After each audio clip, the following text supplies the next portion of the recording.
Ah. Besh, halika na. Aharo pansit. Excuse me na. Tapos ka na naglaba.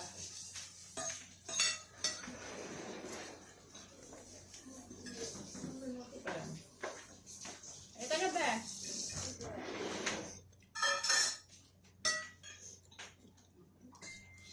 Pansit. Na.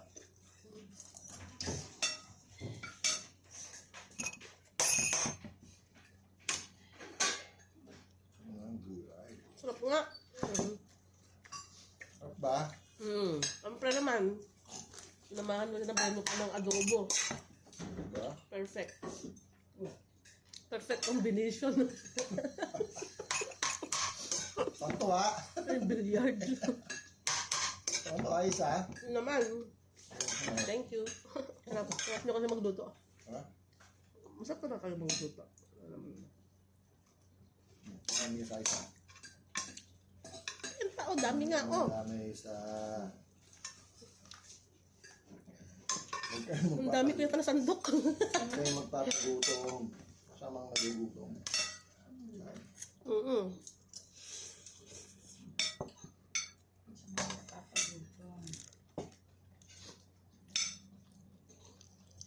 Sarap ng taba. Ganyan, no? Sarap.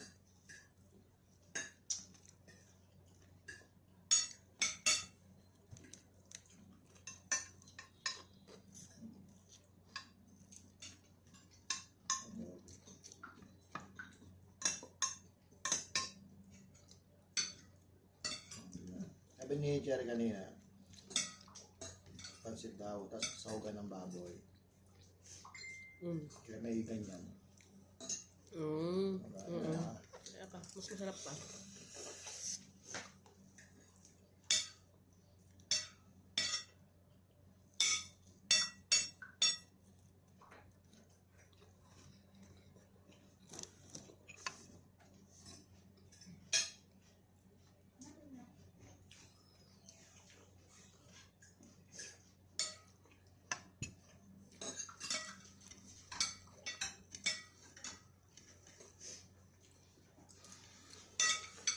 Humid, no? Humid na ba? Kaninang umaga, pagbaba ko, nakapal ang humid. Simula na.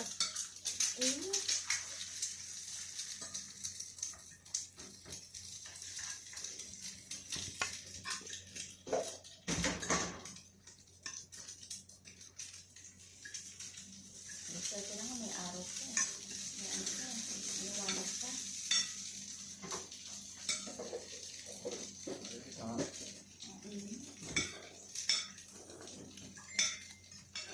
Dati kita nakita dito. 7:30 ako eh.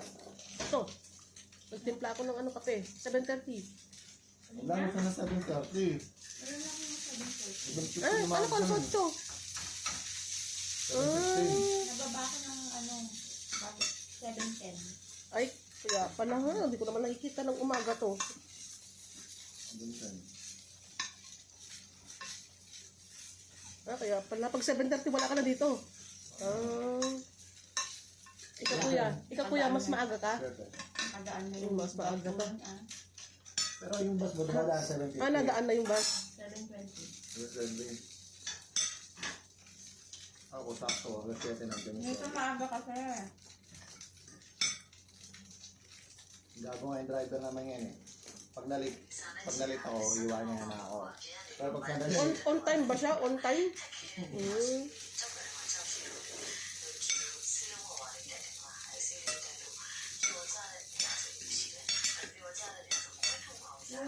Minsan kasi maaga yung 54, tapos mamaya susunod yung 94. Okay. Pag 7:15, ilang minuto lang nag-aabang ka bago dumating yung bus. 7:15 na, baba ka na kamo eh. 7:30 nandyan na. 7:20. Ang bilis. Grabe, 5 minutes ka lang pala mag-antay. Ulit lang. Minsan 3 minutes nga lang. Talaga, ang galing nga. 3 minutes na nandiyan mo. Kaya pala, nakafix yung baba mo, 7:15.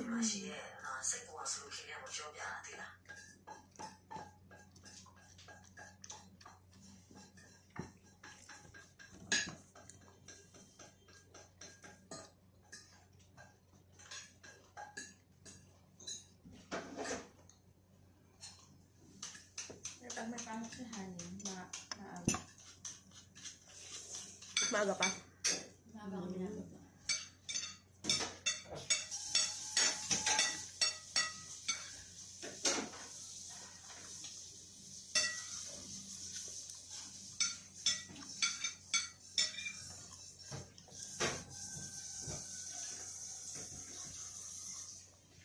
Ay, sa akin. Ito nga, oh. Dami. Dami ko na sandok. Nagawa ko doon. Nakabildo ka pa. Oo nga. Nakabildo na. Sa buwan niya. Naka mo? Wala. Bildo. Isan ko sa kumakain kami ng pansit. Teka. Nakabidyo nga eh.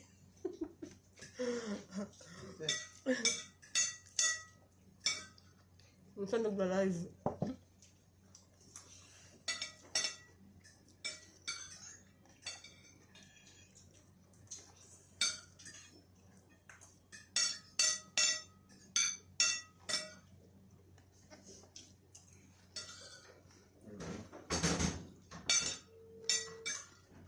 Hanggang bukas na to. Hindi na ako magkain ng breakfast. Mabigat to masyado sa tiyan. Totoo. Magkape na lang ako. Dami eh, oh. Dami ko na kain. Ang sarap kasi. Ang sarap. Pagkakain ako ng gabi, ano, agahan tangan yung ako kumakain. Talaga, kape ka lang. Kape lang. Ay, ano? Masarap kasi. Kaya.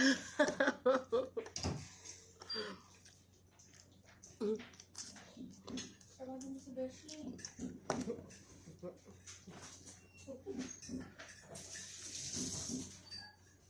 Bakit tayo na kamo?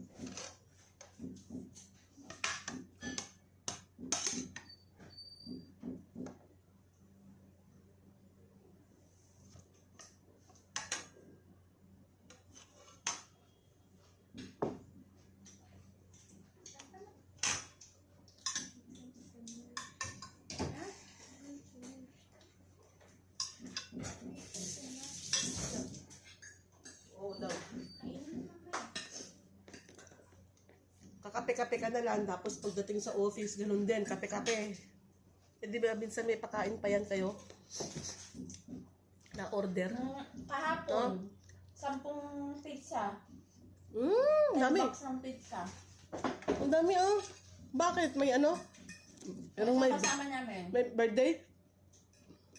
Tapos cake. Birthday niya? Despedida. Kasi, magbabakasyon. Hindi. Alis na. May magre-resign? Nag-resign. Lalaki, babae. Ako. O saan naman na daw siya? May nahanap na siyang panibago? Pero dito pa rin sa Abu Dhabi. Anong lahi pala? Tapos kami. Di hiring na naman kayo yan. Jackson. Draftsman? Ang katet. Hindi visualizer. Mga hiring nyo? Ang kailangan isa-isa lang.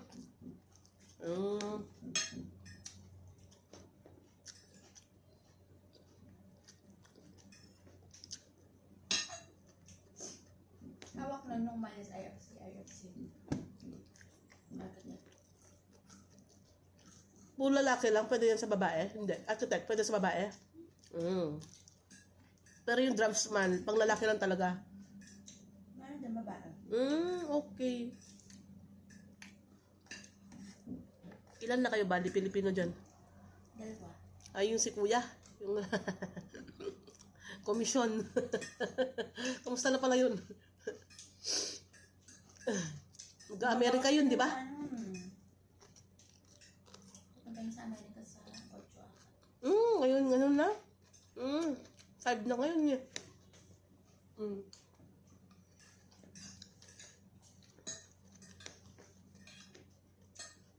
Sama daw yung jowa niya. Pinay. Sabi ko, maghanap ka na lang dito ng ano. Hindi ka napapagod mag ano. Dahil araw-araw tapos sa kanya. Napapagod daw siya. Kaya maghanap daw siya ng trabaho dito. After ng ano niya. Diyos ko, tao ka lang. Mararamdaman mo din yan. Araw-araw nagbabiyahe. Ilang taon na ba siya? 40 plus. Ramdam mo na. Pag nasa, sabi nga ng doktor, pag nasa, actually nasa 30 na, 35 pataas, ganun, basta ganun, mararamdaman na daw yung pagod. Araw-araw nagbabiyahe. Ikaw ba, napapagod ka? Ilang taon ka na ba pag nasobra sa ano? Napapagod ka sa biyahe? Kunwari, pag malayuan siguro, ganyan. Hindi naman. Hindi, pagka kunwari, hindi kasi malapit ka lang eh. Oo. Hindi, ito, kunwari, Dubai ka. Kukommute, kasi siyempre, dapat pag Dubai ka, dapat doon ka kasi nakatira eh. Kunwari, ito, Musafa ka, parang si kuya. Wala kang service. Ay, hindi. Ako nga, banyas ako, nararamdaman ko yung pagod ko. Tinitiis ko na lang, siyempre. Nandun, yung karir mo eh, no? 40 plus na siya, di ba? Nakakapagod yan, ginagawa niya. Buluan mo. Ano ata? Oh. Nasa bus na ata siya. Honey, Sa oh. bus stand ng 6:30 ata. 6.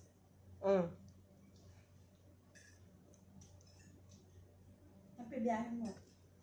Pagluhin mo na. Yung 7, 8. Eh, ang pasok nila 9. Maghanap na siya dito. Malapit.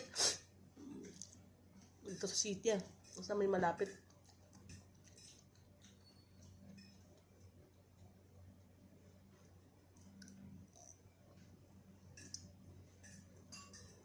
Hindi ka naman machine eh. Para di ka mapagod ba? Kapag nila. Saka pag, sabi di ba pag ano, palagi advice, pag sobrang pala tayo sa trabaho, nagkakas doon na natin nakukuha yung sakit din. Totoo, no? Stress. Lalo na yung mga night shift na yan.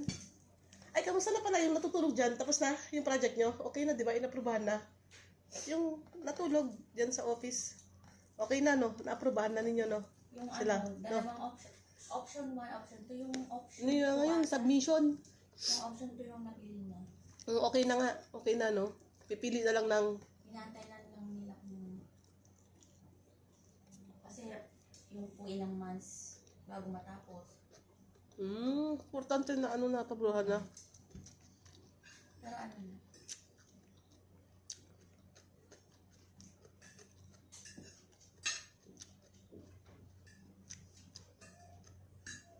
Yung building kasi na yan, ano, confidential dahil Di basta-basta ano. Sisilipin na ano. Confidential.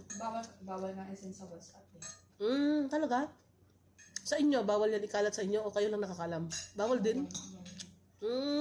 Kasi anong ano mo? Saka naka-mention sa kanila, bawal isin sa WhatsApp, bawal isin. Bakit nga idea mo? Bakit ikaw? Anong nasa isip mo? Ano kasi Bakit yung bawal? potential Kasi ano yung cybercrime. Cybercrime. Alam mo yung mga malalaking, alam mo yung parang nasa, ano tawag dito? Yung parang nasa movie. Mga AI, ano. Cybercrime, ano, security cybercrime yan. Ang nakakaalam lang, Yung kliyente lang, saka yung nagde-design. Alam din ng amo ninyo yan, syempre. Siyempre. Kikita din niya. Consultant at saka client lang nakakaalam. Oo. Kaya sabi ka na. Yan. Adobo yung sahog. Kala ko nasa. Ano? Tapos na kayo. Kaya kung sila mo pa. Dito ka na. Ito yung sahog Adobo. Puti. Pagkatapos niya. Pagkatapos niya. Ate Chia. Kapag labala doon ako kanina. Dami kong sakay.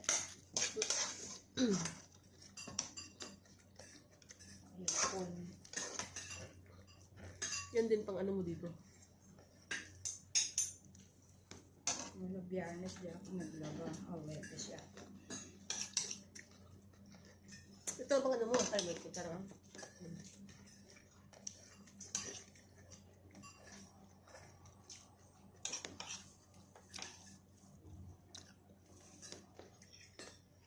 Sahog yun. Adobo. Kaya po, Sumon. Kapag, kamon. Lugay ko sa bakala. hindi lang ha. Darating na sa atin sa Sabado. Kasalubong. Ang bilis, isang buwan na yun? Kulang-kulang na siyang ban. Bilis. Bakit sabi niya, isang buwan? Dahil ba siya malis? Hindi ko alam. Anong araw ba yun? Kasi nga, di ba na-rebook pa siya? Kaya ba siyang bilis? Ang biwas ang Hindi ko natanda. Hindi ko rin tanda eh. Isang buwan lang, tama?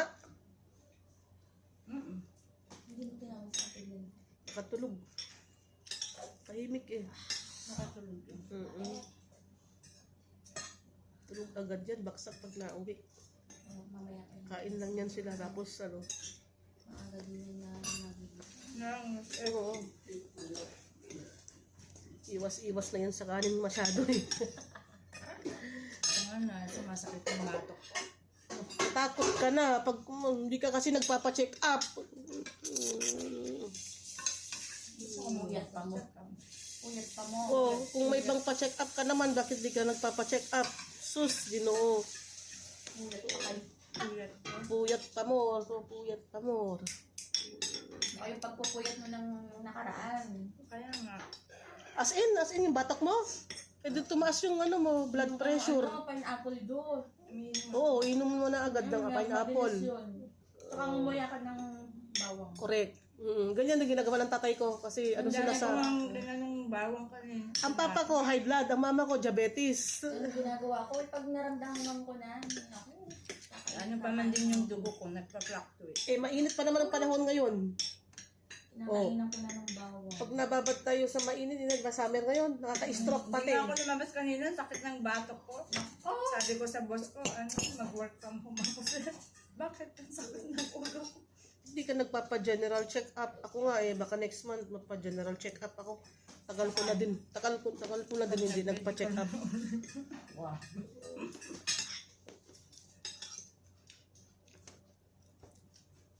Napuyat ko to. Tsaka kasi sabi ng doktor, pag nasa 40 plus na mararamdaman mo, ganyan, pag 40 plus ka na yung edad mo, totoo yun. Madali na mag-ano kasi pag 40 plus. Oo. Mga prone na ba? Eh, pagpupuyat pala, ano pala na yun, Delikado yun, natakot na nga ako eh. nakaka-high blood pala. Correct.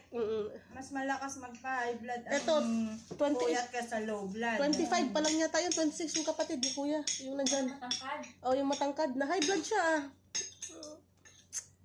Check up, na high blood.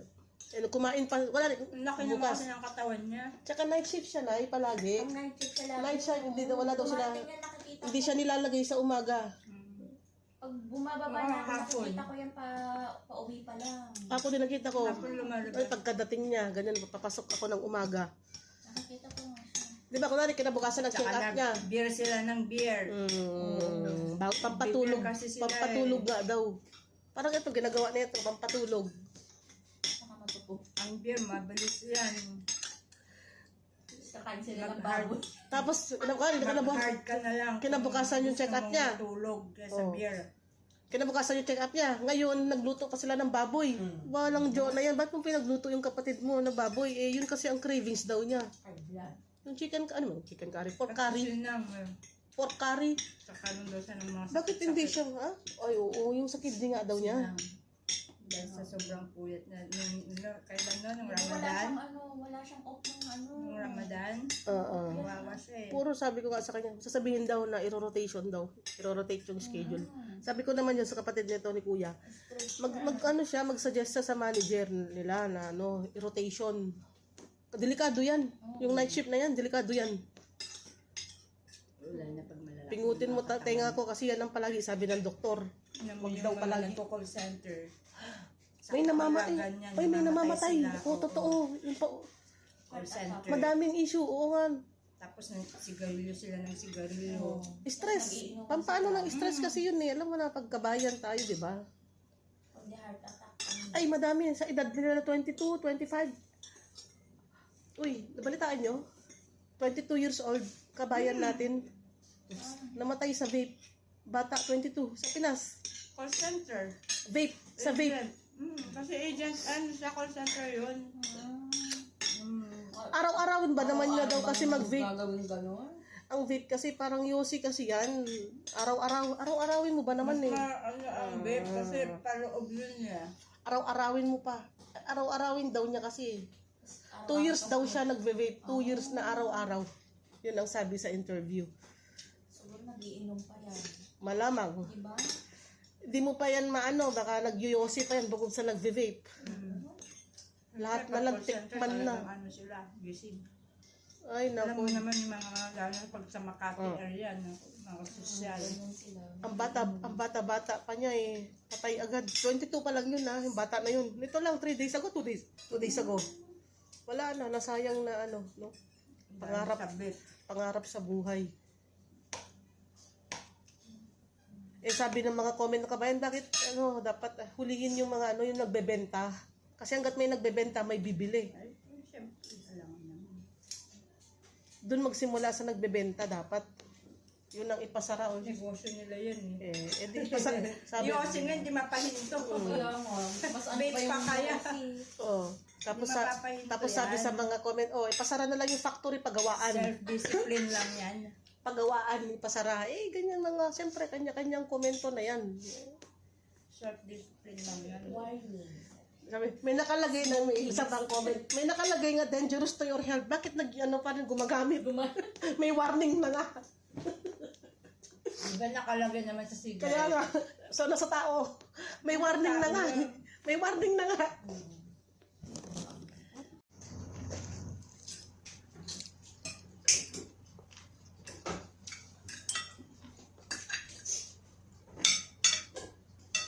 Ayaw lumabas ng beshi mo.